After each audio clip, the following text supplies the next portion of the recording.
Entendi. ok? Então, eu só li ali algumas coisas porque não é um assunto que cai. O positivo, ele é feito baseado em vestibulares de São Paulo, né? Então, tem coisas que não caem para nós. Então, não, achei melhor não passar uma coisa que não vai cair no vestibular da UFSC, que não vai cair no Enem. São assuntos que não caem.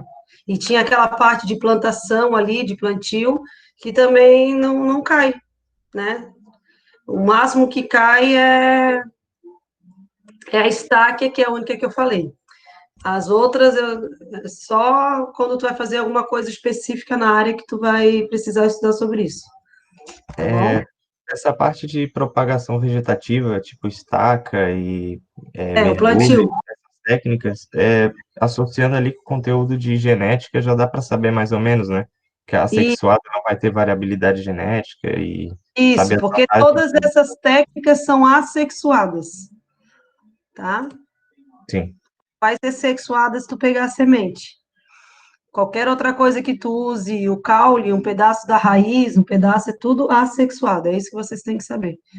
Então, por isso que eu passei rapidamente aquela parte ali, que senão não daria tempo de da gente ver todas as apostilas. Mas se vocês estiverem fazendo exercício e tiverem dúvidas, vocês podem tirar. Tranquilo? ok. Eu fiz ali Beleza? da 6D e marquei alguns. Aí eu posso tirar no final da aula? Sim, sim. Vai sobrar um tempinho no final da aula. Então, hoje a gente vai falar sobre histologia, tá? E uma parte da histologia que eu penso que ela vai terminar na próxima apostila. Então, deixa eu compartilhar com vocês a tela aqui.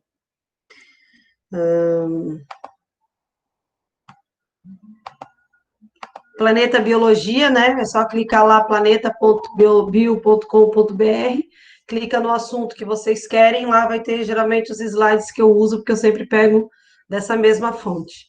Então, a gente vai falar um pouco sobre histologia, que vocês viram lá no segundo ano, que é tecidos, né? Então, conjunto de células vai formar tecidos. Histologia, geralmente, é histologia animal. Vegetal, vocês já viram, né? Lá no início do ano. Então, a gente tem aqui alguns tipos de tecido: tecido epitelial, de revestimento e glandular, tecido conjuntivo, propriamente dito, denso, propriamente dito, frouxo, adiposo, hematopoiético, cartilaginoso e ósseo. Então, a nossa aula hoje vai até aqui. Na próxima apostila vai estar tecido muscular, estriado esquelético, estriado cardíaco e liso, e o tecido nervoso, que são os tendões, né? Então, aqui está mostrando, né, o tecido nervoso, que constitui o cérebro, o tecido muscular, estriado esquelético, e o tecido epitelial, junto com o conjuntivo aqui na pele, aqui da canela, aqui desse bonequinho. Beleza? Então, vamos para o tecido epitelial. Ele é caracterizado por ter células bem unidas, que a gente chama de justapostas, uma bem grudadinha na outra, e com pouca substância entre uma célula e outra, que a gente chama de substância intercelular. Então, ela não tem muito líquido, na verdade é isso, entre uma célula e outra, já que uma das funções do tecido epitelial é de proteção. O tecido reveste e protege diversos órgãos contra atritos, invasões microbianas, perda excessiva de água, além de ser importante na absorção de determinadas substâncias. Isso eu já falei para vocês várias vezes. Tudo que a gente passa na pele de creme, né, pomada, aerosóis, tudo isso é absorvido pela nossa pele e vai para a corrente sanguínea, que é o tecido abaixo do tecido epitelial. Certos epitélios podem apresentar células dotadas de especializações de membrana, tais como microvilosidades no intestino para aumentar a área de absorção, desmossomos, epiderme da pele para aumentar a adesão, que fica uma célula do lado da outra, né, protegendo e não deixando buracos para que micro-organismos entrem, e ainda algumas têm atividade secretora, que são as glândulas. Classificação do tecido epitelial. Quais são os tipos de tecido epitelial? Uniestratificado, que só tem uma camada de células, Pseudoestratificado, uma camada de células em sobreposições, o que parece ter mais de uma, mas não tem, que eu já vou mostrar a imagem. E estratificado, mais de uma camada de células. Então, aqui, ó, olha o desenho. Uniestratificado, uma única camada de célula. Pluriestratificado, várias camadas de célula. E o pseudoestratificado é aquele que parece ter mais uma camada, mas não tem. Ela tem uma camada só, mas não é uma camada homogênea. É uma camada, digamos, como é que eu vou dizer? Heterogênea, né? Uma camada, são várias células de tamanhos diferentes. Que tecido é esse? Entendeu? Ah, e no pseudoestratificado, a gente tem alguns cílios aqui. Geralmente a gente encontra na traqueia, ou até nos broncos, na mucosa nasal. E cílios são para filtrar, né? Para filtrar esse ar, para poder não permitir que muitos micro-organismos entrem na nossa corrente sanguínea lá nos alvéolos pulmonares. Então, aqui, vamos lá, uniestratificado, cabelo, vasos sanguíneos, ovário, pleura, que é o revestimento do pulmão, revestimento do coração. Pluriestratificado, onde é que a gente encontra? Mucosa oral, revestimento da bexiga, do esôfago, conjuntiva dos olhos. Aqui na nossa mão, né? A epiderme da pele, então quando a gente tem os caninhos, quer dizer que aumenta essa estratificação. E o pseudoestratificado, eu já falei onde é que a gente encontra. Beleza?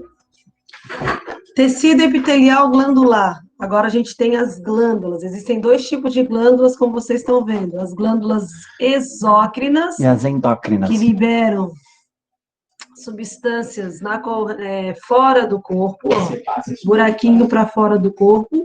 Pode ser a lacrimal, pode ser a sudorípara, pode ser a sebácea, pode ser a mamária, pode ser as glândulas do sistema digestório, salivar, a glândula do pâncreas, o subpancreático, o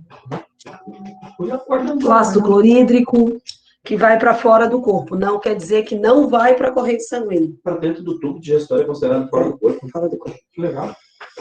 E as glândulas endócrinas, que quando liberam, tem que liberar na corrente sanguínea, é isso que vocês têm que entender. Liberou na corrente sanguínea, esse tipo de secreção é chamado de hormônio, e aí é considerado uma glândula endócrina, tá? Glândula exócrina libera secreção, glândula endócrina libera hormônio. Então, vamos ver ali. O tecido epitelial glandular, além de revestir, tem uma capacidade de sintetizar e secretar determinadas substâncias.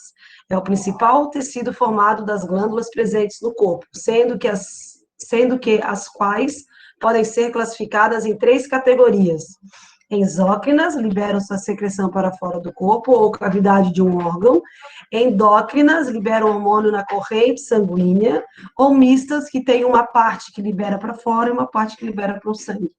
As glândulas salivares, como eu já falei, sudoríparas, sebáceas, lacrimais, mamárias, são exócrinas. Tireoide, hipófise, suprarrenal, paratireoide são alguns exemplos de glândulas endócrinas. Pâncreas, testículo e ovário são exemplos de mistas. São glândulas mistas por quê? Porque o ovário vai liberar o óvulo que vai para fora do corpo, uma hora ou vai para fora sem ser fecundado, ou vai para fora no formato de um bebê, e o espermatozoide que sempre vai ser jogado para fora do corpo também. E os hormônios sexuais que são endócrinos que vão para a corrente sanguínea.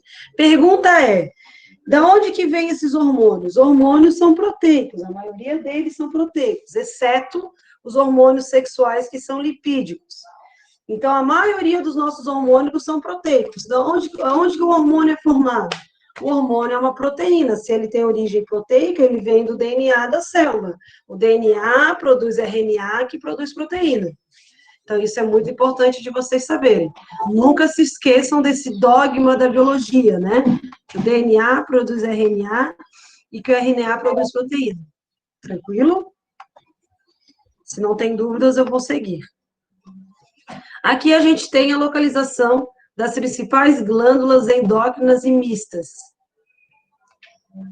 Então, a gente tem a hipófise, né, o hipotálamo, a hipófise, que é a glândula, a tireoide, que está aqui, a paratireoide, que são esses pontinhos pretos aqui na garganta, o pâncreas, que está no lado esquerdo, né, ali junto com o tubo digestório, e as suprarrenais ou adrenais em cima dos rins, os testículos do homem e o ovário na mulher. A gente não vai ver agora sistema endócrino, tá? Agora a gente só está vendo o tecido epitelial, e dentro desse tecido epitelial tem as glândulas exócrinas e glândulas endócrinas, tá? Não precisa saber agora a função de todas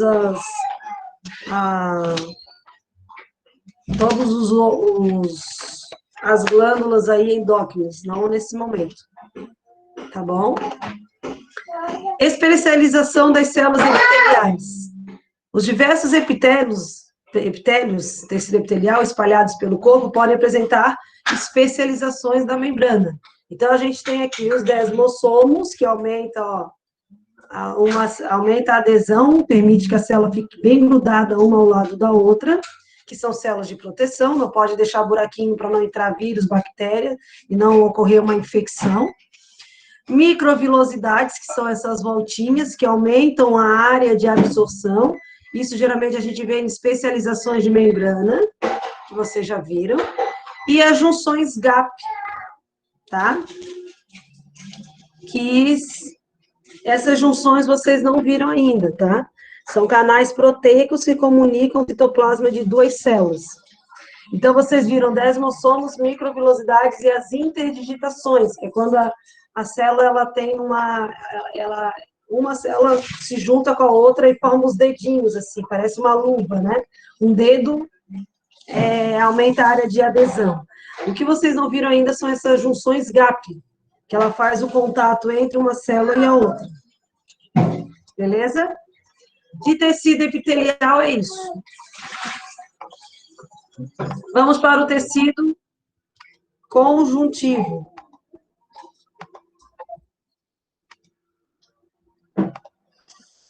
O tecido conjuntivo, de uma forma geral, apresentam células bem espaçadas e com grande diversidade de forma e funções. Então, tem sangue dentro desse tecido, ou muito líquido, que não necessariamente é sangue. Pode ser só líquido intersticial. Outra característica é a abundância de substâncias intercelulares, tais como polissacarídeos, águas, e muitas fibras proteicas constituídas por colágeno, fibras colágenas, elastina, fibras elásticas, e reticulina, fibras reticulares. A quantidade dessas fibras, né, se tem mais isso ou tem mais aquilo, faz o tecido ser mais duro ou mais frouxo. Essas fibras garantem a consistência, a elasticidade e firmeza como ocorre. Por exemplo, o tecido conjuntivo propriamente dito, que é o tendão, está presente em quase todos os órgãos com diversas funções, dentre elas sustentação, defesa e armazenamento de substâncias. Tipos de tecido conjuntivo. Tecido conjuntivo propriamente dito, que pode ser frouxo ou denso, que um exemplo é a derme. O tendão é um exemplo de denso, a derme é um exemplo de frouxo. Tecido adiposo, tecido de gordura, subcutâneo, embaixo da pele, hipoderme. Tecido cartilaginoso, as cartilagens presentes nas articulações, traqueias, discos intercostais. Tecido ósseo, estrutura do osso, matriz óssea. E tecido hematopoiético, medula óssea vermelha. Tomando banho? Tomando banho.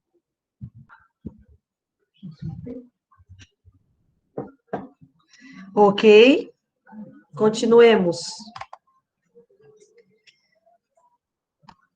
Vamos lá, pele e suas funções. Então, a primeira camada de pele é a epiderme, tecido epitelial. A segunda camada da pele, que é a derme, é tecido conjuntivo. E a última camada, que é a hipoderme, também é tecido conjuntivo. Opa. Então, a pele é um órgão formado por tecidos, tecido epitelial e tecido conjuntivo.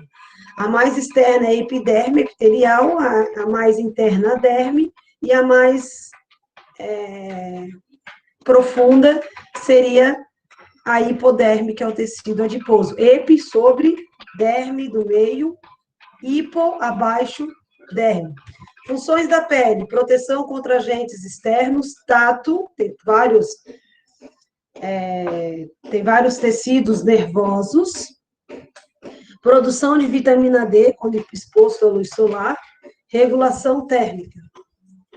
Já que nós somos homeotérmicos, nós temos as glândulas sebáceas, para liberar a gordura, para manter o calor dentro do corpo, e nós temos os pelos também, que auxiliam a manutenção desse calor dentro do corpo. E quando está muito quente o corpo, a gente ainda sua, transpira pela pele. Então, ela faz um controle de temperatura. Detalhe das camadas. Então, aqui a gente tem a epiderme, aí tem a camada córnea, tem a vesícula queratina, tem queratinócitos, queratina, né, que é a proteção, tem o melanócito, que é a célula de pigmento, vesícula melanina, vesícula de melanina. Então, a gente tem aqui toda a parte de proteção e pigmentação, que é também uma proteção. A epiderme é formada por muitas camadas de células justapostas. A camada mais profunda é a camada germinativa, que é onde formam novas células. E essas células aqui, os queratinócitos, que produzem a queratina, são células que impermeabilizam, né? Impedem a água de sair e também protegem do que é externo.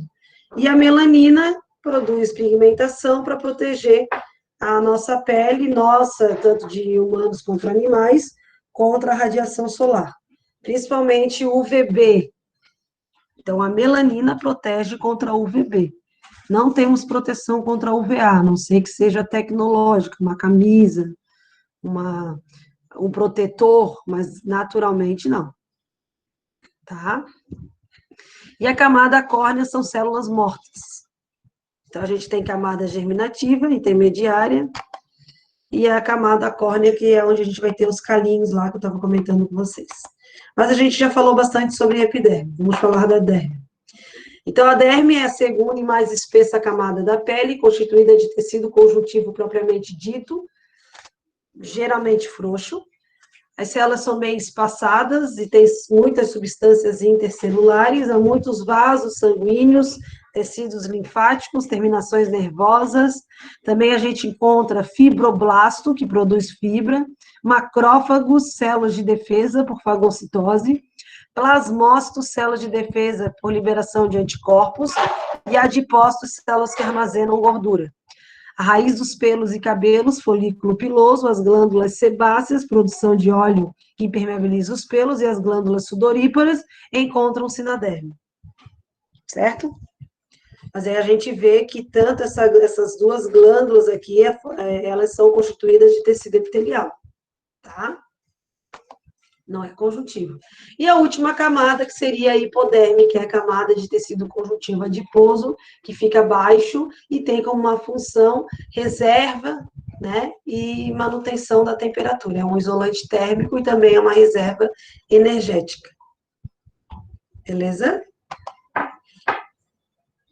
Então, tipos gerais de tecido conjuntivo, propriamente dito frouxo, que serve de apoio ao epitélio, envolve vasos sanguíneos e nervos, contém células espaçadas e algumas fibras proteicas. É essa aguinha que fica, né, com algumas células espaçadas por todo o nosso corpo. O denso está presente nos tendões em grande quantidade da derme, contém muitas fibras proteicas entre as células.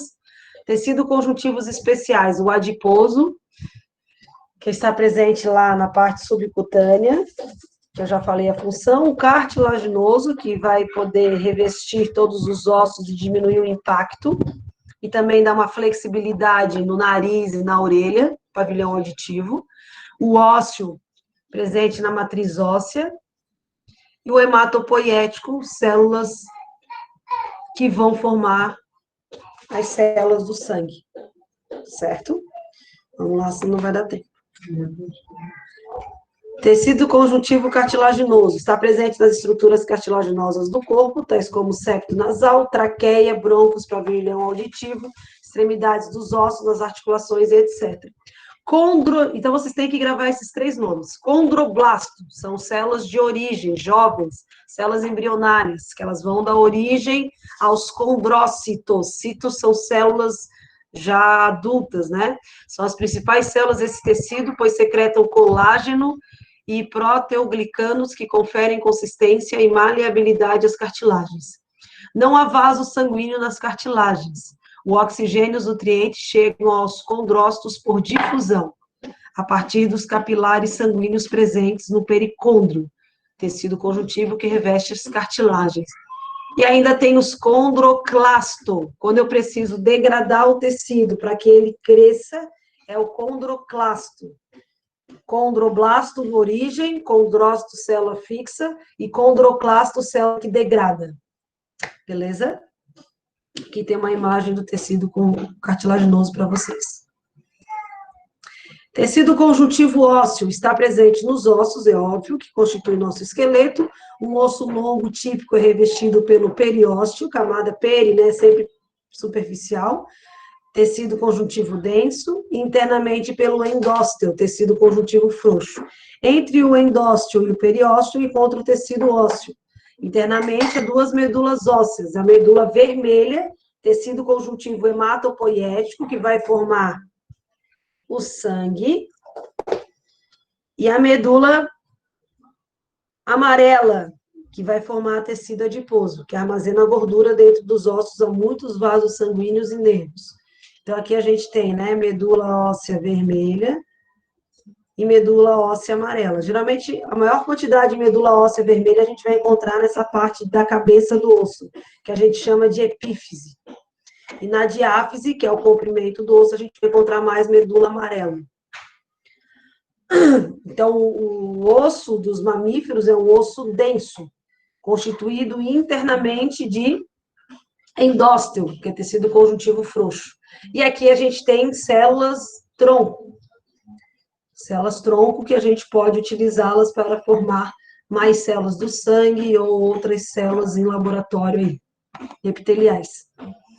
Conjuntivo ósseo, a gente tem os osteoblastos, que vão formar os osteócitos, e os osteoclastos, que são células que degradam o tecido ósseo para que ele possa crescer, tá? Então, a gente tem o tecido ósseo, as células, osteoblastos formam, secretam colágeno e sais inorgânicos, formam os osteócitos, e os osteoclastos degradam esses sais e esses osteócitos. Blasto, cito e clasto. Quando quando a gente fala de osso, é ósteo. Quando a gente fala de cartilagem, é condro. Cartilagem é condro, tecido ósseo é ósseo, ósteo. Beleza? Tem sistemas haversianos do tecido ósseo. O tecido ósseo é composto por sistemas de Havers, anéis concêntricos formados por cavidades onde se encontram os osteoblastos. Os osteoblastos secretam a substância da matriz para se depositar ao redor dessas cavidades. Muitos, embora os osteoblastos fiquem confinados à cavidade, existem entre elas uma série de canalículos que permitem o fluxo de oxigênio e nutrientes oriundos do sangue. A cavidade, de forma concêntrica, fica ao redor de um canal central, canal de Havers, que abriga os vasos sanguíneos e nervos. Aqui é só a maneira que é organizado o osso, sempre circularmente. Isso é o sistema de Havers. E dentro dessas cavidades, a gente tem os osteoblastos, que vão nutrindo por esses canais de Havers. Beleza? Tecido conjuntivo hematopoiético, ou mieloide, forma uma estrutura esponjosa dentro dos ossos, externo, costelas, fermo, úmero, que é a parte da epífise, chamada de medula óssea vermelha, responsável pelo processo de hemocitopoese.